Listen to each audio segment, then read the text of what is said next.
Hello everyone. आज हम start करने जा रहे हैं लिम्फेटिक सिस्टम, जो कि एनाटॉमी एंड फिजियोलॉजी का चैप्टर 6 है।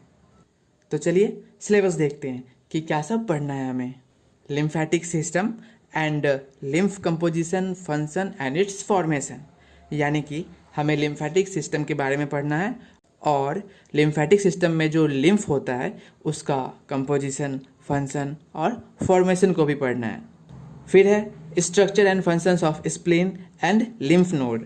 देखिए, स्प्लीन और लिम्फ नोड आपके लिम्फेटिक सिस्टम के ऑर्गन्स हैं, तो हमें इनके स्ट्रक्चर को पढ़ना है और साथ ही साथ उनके फंक्शन को भी पढ़ना है। देखिए, ये है आपका लिम्फेटिक सिस्टम का डायग्राम। तो डायग्राम को खुद से नहीं समझना है आपको, जिस जिस पार्ट्स के बारे में आपको बताऊंगा बस उस पार्ट्स को देखना है आपको और स्टेप बाय स्टेप समझना है कॉन्सेप्ट को। तो सबसे पहले आप ये देखिए कि बीच में हमारा हार्ट है, जिससे दो टाइप्स के ब्लड वेसल्स निकल रहे हैं। एक रेड कलर से रिप्रेजेंट किया गया है और दूसरा ब्लू कलर से। तो हमें ये बात पता है कि जो हमारा हार्ट पूरे बॉडी में ब्लड सर्कुलेट करता है उसे हम सर्कुलेटरी सिस्टम बोलते हैं। तो अगर डायग्राम में थोड़ा सा लेफ्ट में देखें तो हमें कुछ ग्रीन पार्ट्स देखने को मिलेगा, जो कि सर्कुलेटरी सिस्टम का पार्ट नहीं है। तो फिर ये कौन सा सिस्टम है? अरे यही तो है हमारा लिम्फेटिक सिस्टम। हमें इसी के बारे में पढ़ना है, जो कि सर्कुलेटरी सिस्टम से ही अटैच होता है। चलिए, इतना सबको समझ में आ गया? बहुत बढ़िया। अब जरा वापस से हार्ट पर कॉन्सेंट्रेट कीजिए। हार्ट में दो टाइप्स के ब्लड वेसल्स हैं। जो रेड कलर का ब्लड वेसल है वो कैरी करता है ऑक्सीजनेटेड ब्लड को, और इस ब्लड वेसल्स को आर्टरीज बोलते हैं, जो कि आगे चलकर पतले पतले ब्रांचेस में डिवाइड हो जाता है, जिसे कैपिलरीज कहा जाता है। ठीक है, और ये कैपिलरीज पतले होने के कारण एक एक टिश्यू, एक एक सेल तक ऑक्सीजन और न्यूट्रिएंट्स ट्रांसफ़र कर पाते हैं। ऑक्सीजन और न्यूट्रिएंट्स ट्रांसफ़र करने के लिए इनमें छोटे छोटे पोर्स होते हैं। पोर्स यानी कि छेद। ये कैपिलरीज में पोर्स होते हैं, ये याद रखिएगा। लिम्फेटिक सिस्टम के कॉन्सेप्ट को समझने के लिए इंपॉर्टेंट है। ठीक है, अब देखिए, ये जो रेड कलर का कैपिलरीज था वो ब्लू कलर के कैपिलरीज में कन्वर्ट हो रहा है। ब्लू कलर यानी कि जितना भी ऑक्सीजन था ब्लड में वो बॉडी एब्जॉर्ब कर चुका है। अब इस ब्लड वेसल्स में डीऑक्सीजनेटेड ब्लड है, यानी कि इस ब्लड में ऑक्सीजन की मात्रा नहीं है या फिर बहुत कम है। तो जिस ब्लड में ऑक्सीजन है उसे रेड कलर से रिप्रेजेंट किया गया है और जिस ब्लड में ऑक्सीजन नहीं है उसे ब्लू कलर से रिप्रेजेंट किया गया है। एक्चुअल में दोनों ही तरह का ब्लड रेड ही होता है, बट कॉन्सेप्ट को समझने के लिए हमने अलग अलग कलर से रिप्रेजेंट किया है इसे। अब ये कैपिलरीज को हम कैपिलरीज ऑफ वेन बोलेंगे। वेन क्यों बोलेंगे? क्योंकि डीऑक्सीजनेटेड ब्लड को जो ब्लड वेसल्स कैरी करता है उन्हें हम वेन्स बोलते हैं। ठीक है, अब ये वेनस कैपिलरीज जो कि बहुत सारे हैं वो आपस में जुड़ते जुड़ते एक वेन में कन्वर्ट हो जाएंगे और सारे डीऑक्सीजनेटेड ब्लड को हार्ट में पहुंचा देंगे। फिर हार्ट उन डीऑक्सीजनेटेड ब्लड को लंग्स तक पहुंचा देगा, जहां लंग्स में एल्वियोलाई ऑक्सीजन ब्लड को दे देगा और कार्बन डाइऑक्साइड ले लेगा। किससे? आरबीसी से। कौन से प्रोसेस से? डिफ्यूजन के प्रोसेस से। हमने लास्ट चैप्टर में पढ़ा था इसके बारे में और आगे आने वाले चैप्टर में डिटेल में पढ़ेंगे इसको। ठीक है, अब आप देख पा रहे हो ऊपर में कि जो हमारा ब्लू कलर का ब्लड था कैपिलरीज में वो रेड कैपिलरीज में कन्वर्ट हो रहा है। मतलब ऑक्सीजन वापस आ रहा है ब्लड में। किसके द्वारा? लंग्स के द्वारा। ठीक है, तो यही सर्कल वापस चलते रहता है, यानी कि ब्लड में ऑक्सीजन आएगा लंग्स के द्वारा। ठीक है, फिर जो हमारा बॉडी है उसको एब्जॉर्ब करेगा और फिर जब सारा ऑक्सीजन खत्म हो जाएगा वापस से सारा ब्लड चले जाएगा किसमें? हार्ट में। फिर हार्ट उसको लंग तक पहुंचाएगा, फिर लंग ऑक्सीजन डालेगा एंड फिर सारा ब्लड रेड कलर में कन्वर्ट हो जाएगा। है तो एक्चुअली में दोनों सेम ही कलर, ब्लू और रेड वेसल्स एक्चुअली में इनमें रेड कलर का ही ब्लड रहता है, बट कॉन्सेप्ट को समझने के लिए हमने अलग अलग किया है कि फिर वापस ब्लड में ऑक्सीजन आ जाएगा, फिर ऑक्सीजन खत्म हो जाएगा। तो सारा प्रोसेस तो चल ही रहा था सही से। तो फिर क्या ज़रूरत पड़ी बॉडी को कि उसे लिम्फेटिक सिस्टम को भी इंक्लूड करना पड़ा अपने अंदर, है ना? अब हम पढ़ते हैं उसके बारे में। देखिए, बिना सर्कुलेटरी सिस्टम को समझे आप लिम्फेटिक सिस्टम नहीं समझ सकते थे, इसलिए ये ब्लू रेड का कॉन्सेप्ट आपको क्लियर करना इंपॉर्टेंट था मेरे लिए। वरना मुझे इतनी मेहनत करने की क्या ज़रूरत थी यार। मैं भी बाकी टीचर्स की तरह सीधा लिम्फेटिक सिस्टम स्टार्ट कर देता, बट यार फिर सबको समझ नहीं आता। मैं ऐसे कोशिश करता हूँ पढ़ाने का कि वीक स्टूडेंट पीछे न रह जाए, सबको समझा पाऊँ। तो चलिए अब देखते हैं कि लिम्फेटिक सिस्टम की ज़रूरत क्यों पड़ी बॉडी को।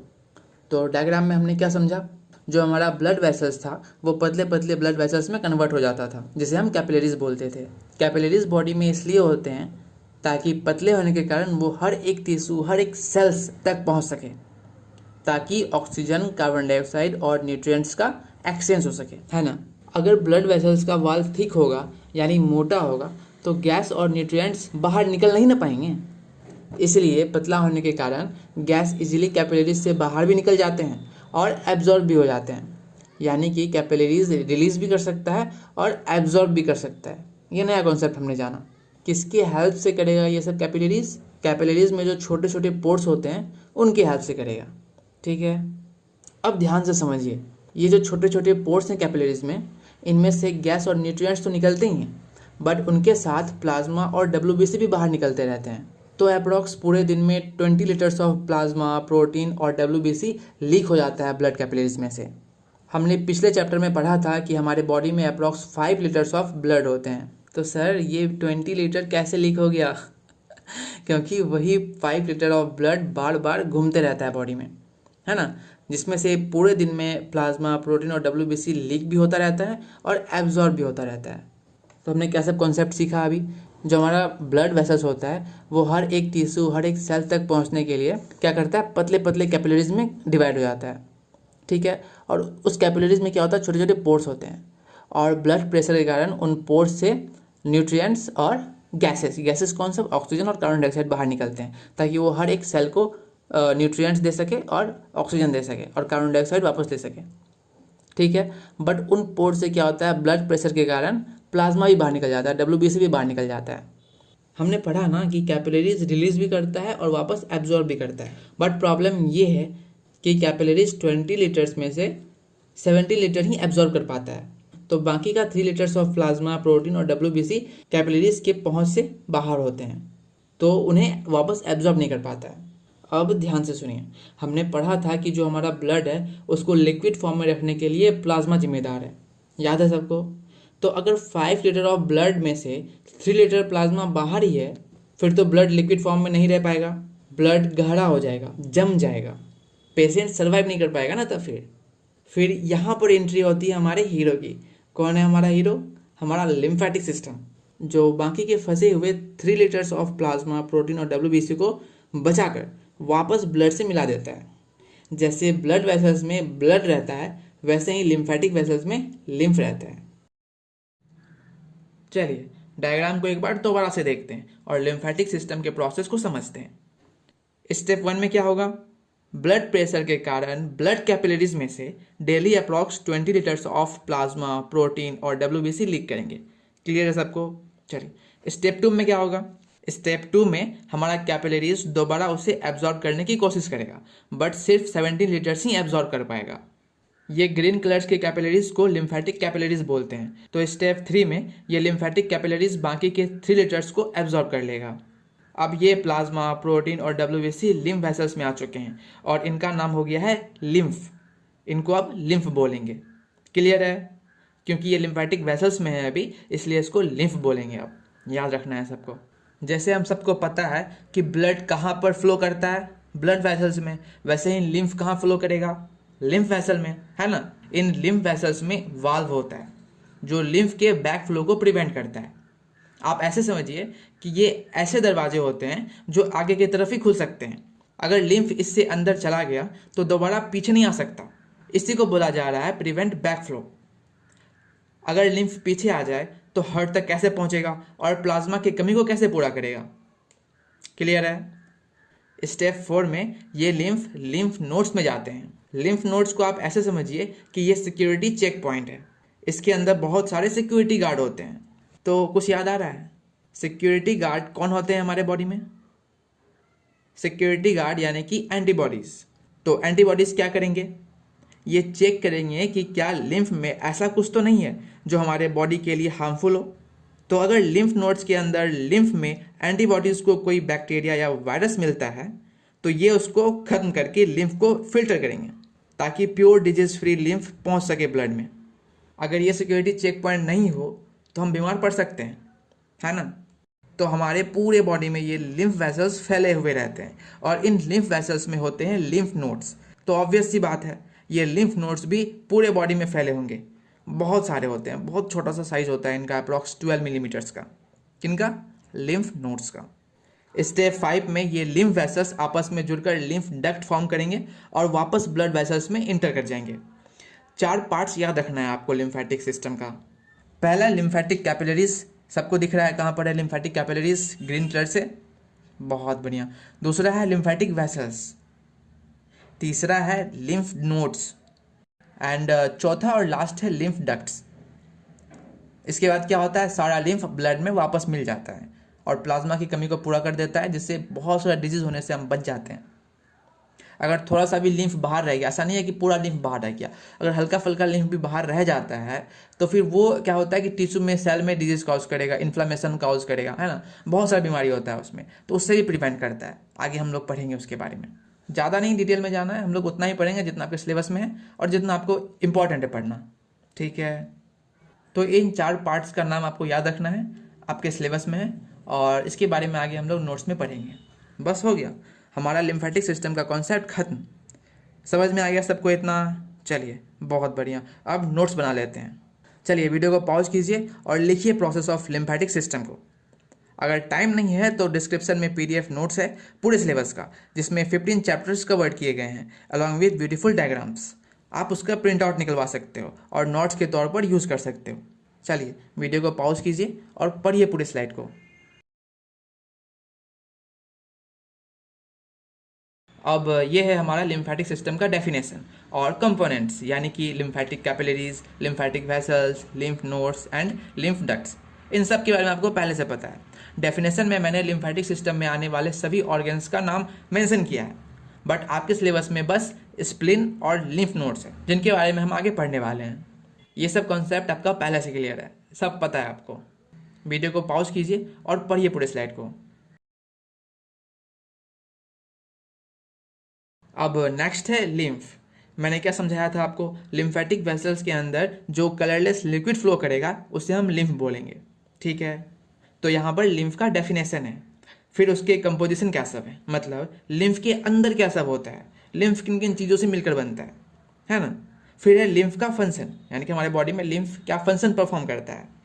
एंड लास्ट में है लिम्फ का फॉर्मेशन कैसे होता है।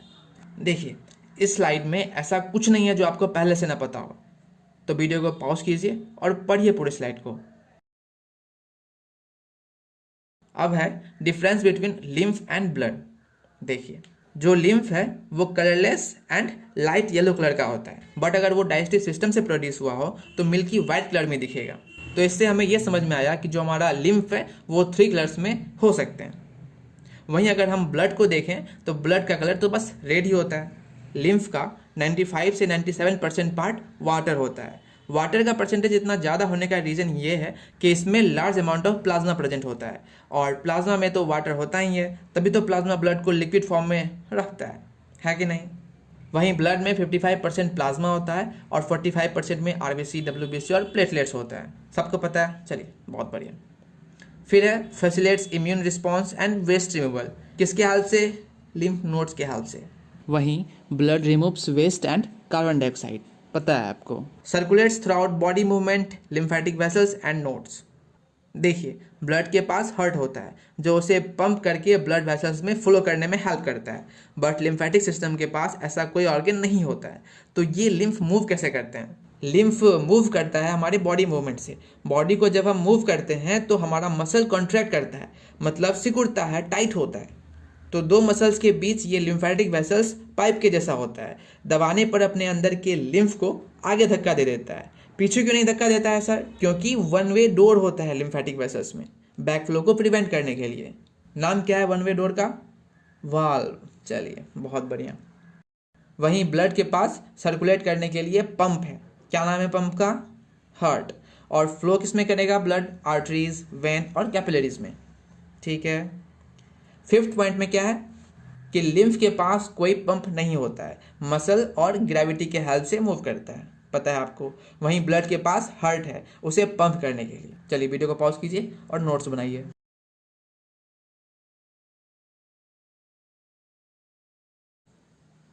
अब नेक्स्ट टॉपिक है structure and functions of spleen.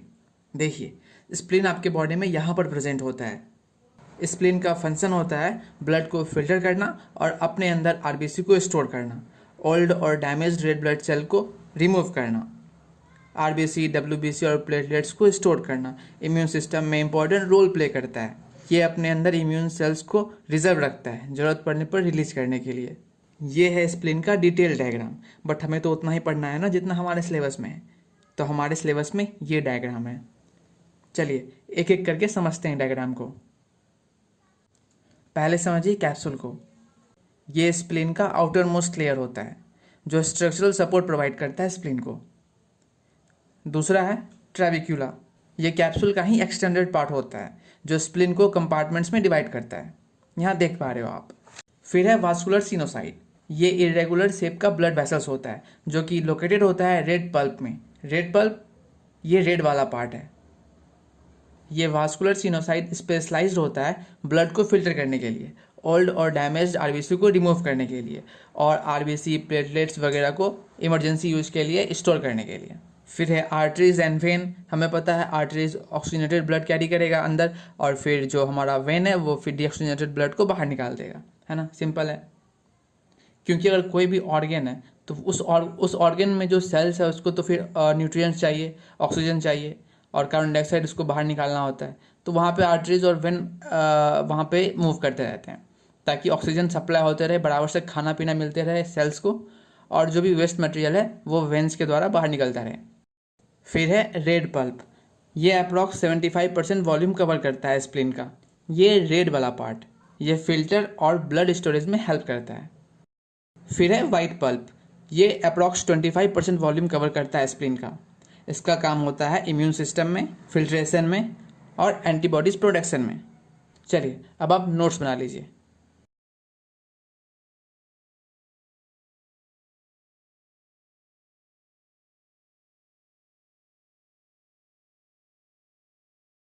Last है हमारा लिम्फ नोड। ये स्मॉल ओवल शेप ऑर्गन होता है जो कि लिम्फेटिक वेसल्स में लोकेटेड होता है ना। जो हमारा लिम्फेटिक वेसल्स होता है उसमें छोटा छोटा लिम्फ नोड प्रेजेंट होता है, वही कहा जा रहा है यहाँ पे। लिम्फ नोड लिम्फ फ्लूइड के लिए फिल्टर का काम करता है। ध्यान दीजिएगा कि लिम्फ फ्लूइड से किस चीज़ को फिल्टर करने की बात हो रही है, पैथोजिन और टॉक्सिन्स को। ये सब बातें पता ही है आपको, तो हम डायग्राम पर चलते हैं। सबसे पहले देखिए एफेरेंट लिम्फेटिक वेसल्स को। ये लिम्फ को लिम्फ नोड के अंदर लाएगा। अब ये जो लिम्फ है वो लाया गया होगा सराउंडिंग टिश्यू से, इसलिए उनमें एंटीजन प्रेजेंट हो सकते हैं, इसीलिए लिम्फ को फिल्टर करना जरूरी हो जाता है। दूसरा है जर्मिनल सेंटर। इसमें बी सेल प्रोड्यूस होता है जो कि एक इम्यून सेल है। फिर है पैराकॉर्टेक्स। ये लिम्फ नोड का मिडिल लेयर होता है जो कि कंटेन करता है टी सेल्स को। फिर है फॉलिकल। ये राउंड क्लस्टर होता है बी सेल्स का जो कि प्रोड्यूस करता है एंटीबॉडीज और इम्यून सेल्स को। फिर है मेड्यूला। ये इनर मोस्ट लेयर होता है लिम्फ नोड का, ये लिम्फ को फिल्टर करता है। फिर देखिए कॉर्टेक्स को। ये आउटर लेयर होता है लिम्फ नोड का।